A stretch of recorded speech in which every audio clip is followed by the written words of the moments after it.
के 10% लोग जो शोषक लोग थे वो आज भी जिंदा है, आज भी शासन सत्ता पर बैठे हुए हैं।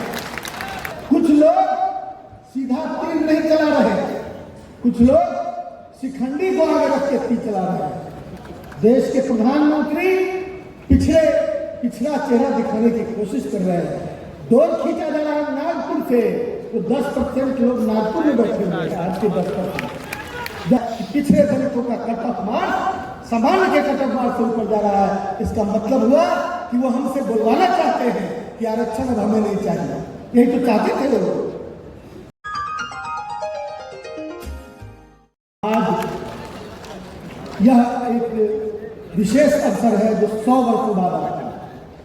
शताब्दी वर्ष मतलब 100 वर्ष पूरे होने के बाद हमारी पार्टी के कई माननीय विधायक यहाँ उपस्थित हैं, जो मंच पर हैं, मंच के नीचे भी हैं। मैं उनका बराबर का सम्मान करता हूँ और उन सब लोगों का इस कार्यक्रम में अभिनंदन करता हूँ। जगदेव बाबू ने कुछ वर्षों पहले जो बिहार की धरती पर संदेश दिया, वह संदेश कोई छोटा मोटा संदेश नहीं था, लेकिन जो संदर्भ था, जो समय था, वो सभी माकूल नहीं था। हमारे लोग सोए हुए थे, हमारे लोग जिनके लिए लड़ाई लड़ी जा रही थी वो निद्रा में थे, और जिनके विरुद्ध लड़ाई लड़ी जा रही थी वो अलर्ट मोड में थे। अलर्ट मोड वालों ने काम को अंजाम दे दिया। आज हमारे लोग जगे हुए हैं, जगदेव के लोग जगे हुए हैं। आलोक मेहता वही बोल रहा है जो जगदेव बाबू ने बोला था, 100 में 90 शोषित है, 90 भाग हमारा है, 10 का शासन 90 पर नहीं चलेगा, नहीं चलेगा। इसमें कोई ऐसी बात नहीं है जिससे एक आम आदमी, देश के एक सामान्य नागरिक, एक अच्छे नागरिक को कोई किसी तरह की तकलीफ। लेकिन कुछ लोगों को मिर्ची लग गई। जब मिर्ची लग गई तो समझ जाइए कि जगदेव बाबू के 10% लोग जो शोषक लोग थे वो आज भी जिंदा है, आज भी शासन सत्ता पर बैठे हुए हैं। कुछ लोग सीधा तीर नहीं चला रहे, कुछ लोग शिखंडी को आगे रख के तीर चला रहे हैं। देश के प्रधानमंत्री पिछड़ा चेहरा दिखाने की कोशिश कर रहे हैं। दौर खींचा जा रहा है नागपुर से, तो 10% लोग नागपुर में बैठे हुए हैं। आज के 10% जब देवानंदी होते तो उस 10% की परिभाषा नागपुर वालों को देते, और वो सीधा प्रहार नहीं कर रहे, वो अप्रत्यक्ष प्रहार कर रहे हैं। हमारे पूर्व वक्ताओं ने ठीक कहा कि पहले गोली से वोट लेने की कोशिश होती थी। आज का समय बदल गया, पैसे की ताकत, नोट से वोट लेने की कोशिश हो रही है। लेकिन हम साथियों आपको बताना चाहते हैं कि नोट और गोली से भी ज्यादा तेज मारक क्षमता वोट की होती है, जो हमारे लोगों को समझने की जरूरत है। गांव के अंतिम छोर तक संदेश को पहुंचा दो कि जगदेव बाबू ने क्या कहा था, और आज का संदर्भ उस 90% वोट को एकत्रित करने का है। यदि उस बुलेट को आप एकत्रित कर लिए तो आने वाला 2024 और 2025 ही नहीं, आने वाले 50 साल और 100 साल का इतिहास आपका होगा, तो उनका नहीं होगा। जो लोग कृत्रिम ढंग से इतिहास बनाने की कोशिश कर रहे हैं, वो कहते हैं कि 50 साल राज करेंगे। वो बोलते हैं, कभी कभी बुलाया जाता है उनसे, कैसे करेंगे? इसी तरह से करेंगे, चुनाव समाप्त हो जाए, प्रजातंत्र और डेमोक्रेसी पर हमला हो रहा है। धीरे धीरे उनके तमाम कल्याणकारी जो तत्व हैं उनको समाप्त किया जा रहा है। आरक्षण आपका समाप्त हो रहा है। पिछड़े और दलितों के आरक्षण का कट ऑफ मार्क्स सामान्य के कट ऑफ मार्क्स से ऊपर जा रहा है। क्या बतलाता है? जो मोहन भागवत ने बिहार के अंदर चुनाव के पहले बोला था, वह बोला था तो लालू प्रसाद जी ने, हमारे नेता ने बताया था कि ये आरक्षण समाप्त करना चाहता है। जो लोग अलर्ट हुए, बिहार के लोग अलर्ट हुए और 2015 में उनको भारी पटकनी देने का काम किया। उसके बाद वो लोग सतर्क हुए। अब वो बोलते नहीं हैं, करते हैं और करके दिखा रहे हैं। इसका नतीजा है कि पिछड़े दलितों का कट ऑफ मार्क्स सामान्य के कट ऑफ मार्क्स से ऊपर जा रहा है। इसका मतलब हुआ कि वो हमसे बुलवाना चाहते हैं कि आरक्षण अब हमें नहीं चाहिए। यही तो चाहते थे लोग। बाबा साहब अम्बेडकर ने संविधान में उस समय भी वही लड़ाई लड़ी थी जो जिस विषय को आज लोग खेल रहे हैं। उस समय भी आरक्षण का प्रावधान संविधान में विशेष अवसर के सिद्धांत के तहत दिया गया था। डॉक्टर राम मनोहर लोहिया, जननायक कर्पूरी ठाकुर, पेरियार और जितने भी हमारे महात्मा फूले जो उस जमाने के थे, तमाम लोगों की लड़ाई तो यही थी। और बिहार की धरती पर आजादी के पहले अंग्रेज शोषक हुआ करते थे और देश के लोगों का शोषण करते थे। लेकिन जब आजादी गई, आजादी जब मिली, तो अंग्रेजों ने शोषण की सत्ता जगदेव बाबू के द्वारा परिभाषित 10% लोगों के हाथों में सौंपा और वो शोषण भी करने लगे और धन धरती और दौलत की का भी मिल्कियत उनके पास मिल गया। आज समाज जगदेव बाबू की शहादत के बाद माननीय लालू प्रसाद यादव जी ने उसका बीड़ा उठाया। जगदेव बाबू बोलते थे कि पहली पीढ़ी गोली खाएगी, दूसरी पीढ़ी जेल जाएगी और तीसरी पीढ़ी राज करेगी।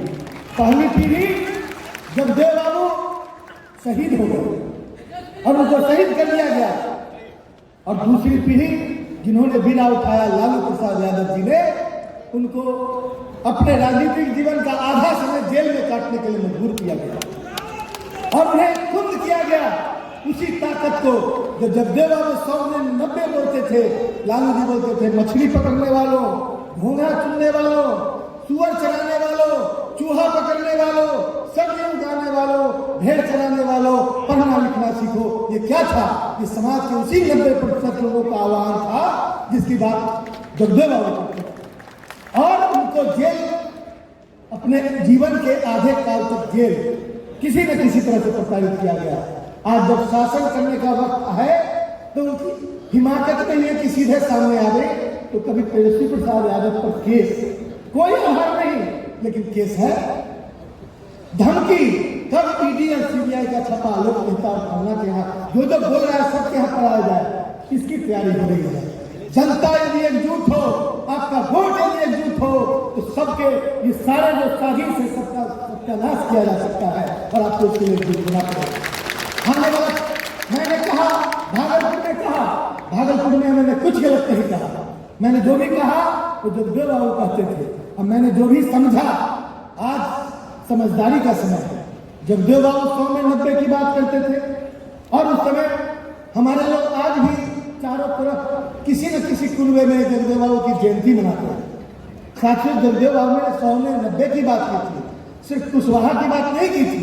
इसलिए एक संदेश है कि समाज के विभिन्न लोगों के साथ आपका एक अच्छा संबंध होना चाहिए, एक यूनियन होना चाहिए, एकजुटता होनी चाहिए, सॉलिडरिटी होनी चाहिए, तब आप उस 10% को परास्त कर सकते हैं।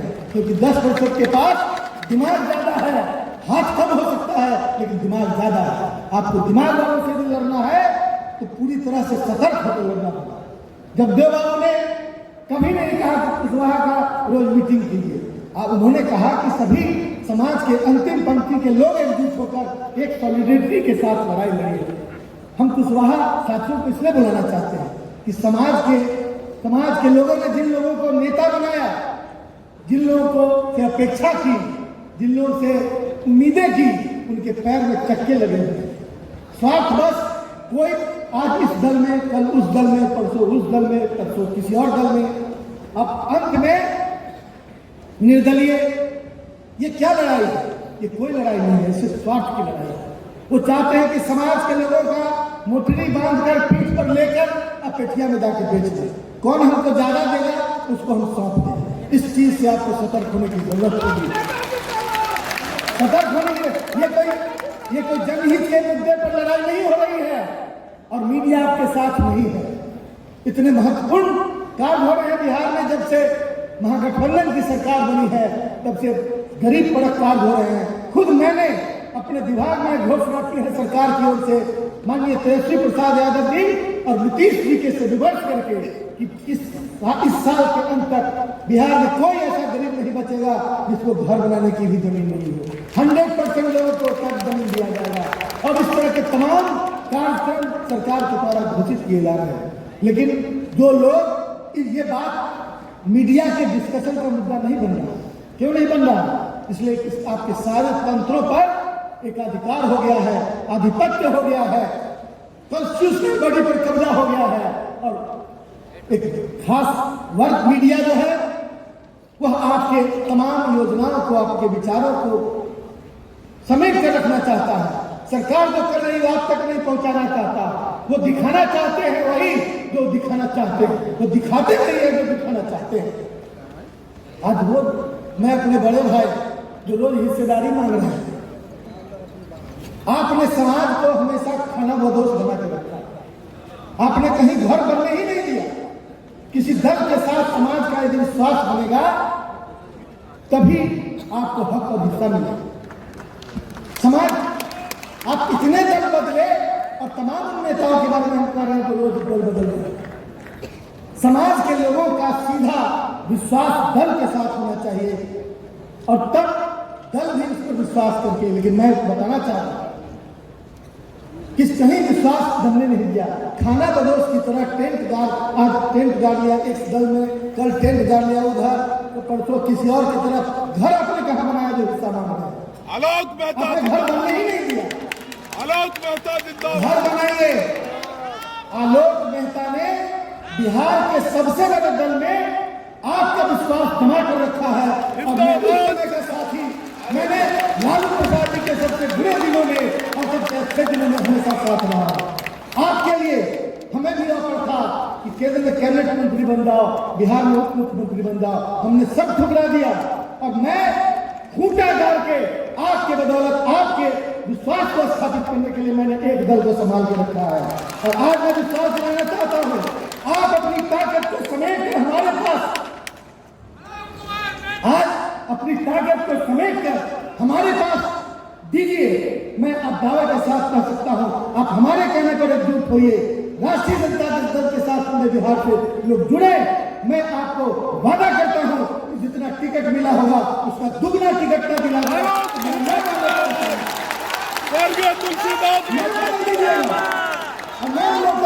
मैं सचेत करना चाहता हूं उन लोगों को जिन लोगों ने इस एकता में खलल डालने के लिए रोज मीडिया का सहारा लेकर और उन दलों का सहारा लेकर, जिन दलों में जगदेव बाबू के असली हत्यारे बैठे हुए हैं, उन लोगों का सहारा लेकर और उनकी कठपुतली करकर और समाज को धोखा देने का काम करते हैं और रोज समाज को यहाँ से वहां ले जा रहे। मैं आपको दावे के साथ कहता हूं कि जितना राष्ट्रीय जनता दल ने कुशवाहा समाज को दिया उतना आज तक किसी दल ने नहीं दिया। अब नीतीश कुमार ने दिया। राष्ट्रीय जनता दल ने पहली बार 19 टिकट कुशवाहा समाज को बिहार में दिया था और जीतने वाले 16 थे और मंत्री कितने को बनाया? 12 लोगों को मंत्री बनाया बिहार का। इतिहास नहीं है कि किसी दूसरे दल ने इतना बनाया। और उसके बाद बिहार पब्लिक सर्विस कमीशन का मेंबर, जिसकी वजह से सैकड़ों की संख्या में बीडीओ, सीओ, डीएसपी बने, वो भी लालू जी ने बनाया। बिहार यूनिवर्सिटी सर्विस कमीशन का मेंबर, जिसकी वजह से सैकड़ों की संख्या में प्रोफेसर बने, कंस्टिट्यूट कॉलेज में प्रोफेसर बने, वो भी लालू प्रसाद जी का बनाया हुआ है। बिहार का पहला वाइस चांसलर लालू प्रसाद जी के द्वारा बनाया गया है, रामेश्वर प्रसाद को, जो छपरा विश्वविद्यालय के वाइस चांसलर थे। और राजेंद्र कृषि विश्वविद्यालय में भी 3 वाइस चांसलर पहली बार पिछड़े समाज का लालू प्रसाद जी के मदद से आलोक मेहता ने बनाया, आपके बेटे ने बनाया। अब ये तमाम बातें खाली चली जाएगी। हमारे इस इतिहास पर तरह तरह के प्रलोभनों से पर्दा डालने की कोशिश हो रही है। हमको और आपको सतर्क होना होगा।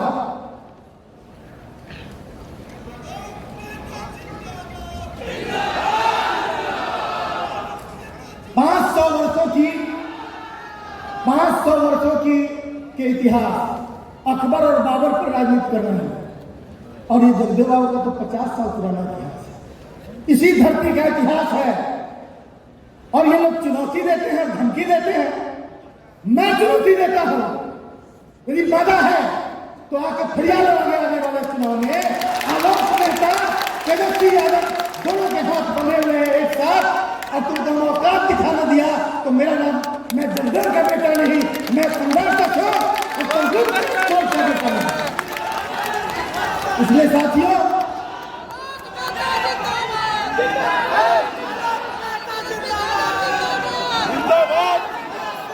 हम लोग इस अवसर पर आज DN मंडल साहब जो बहुत बड़े समाजवादी नेता थे, उनको भी हम श्रद्धांजलि देने से चूक नहीं सकते। उनका भी बहुत बड़ा योगदान समाजवादी राजनीति में रही है। और हमारे पूर्वज, हमारे जो बाबा साहब भीमराव अम्बेडकर, जिन्होंने संविधान में सामाजिक न्याय को बहुत महत्वपूर्ण स्थान देने का काम किया, उतना बड़ा योगदान इस क्षेत्र में, इस देश में सबसे बड़ा योगदान अम्बेडकर साहब का है। और उसी के साथ पेरियार साहब, जिन्होंने जमीन पर लड़ाई लड़ी, जिन्होंने तमिलनाडु का नक्शा बदल दिया और सामाजिक न्याय आज भी उसका परचम वहां फहराता है। उसी तरह से जो हमारे पूर्वज जननायक कर्पूरी ठाकुर, डॉक्टर राम मनोहर लोहिया, मधुली में BP सिंह जी, जिन्होंने मंडल आयोग को लागू किया, और तमाम वैसे लोग जिनका मैं नाम नहीं ले सक रहा हूँ, उनके प्रति इस अवसर पर जगदेव बाबू के साथ साथ उन लोग को भी हम श्रद्धांजलि अर्पित करते हैं। और इस अवसर पर आप तमाम बिहार के विभिन्न क्षेत्रों से आए हुए सभी साथियों का, सभी माताओं बहनों का, सभी नौजवान दोस्त, बुजुर्ग अभिभावकों का हार्दिक अभिनंदन करते हुए अपनी बातों को हम विराम देते हैं। और इसके साथियों, नेशनल जनमंच को सब्सक्राइब करें, साथ ही बेल आइकन की घंटी को बजाएं।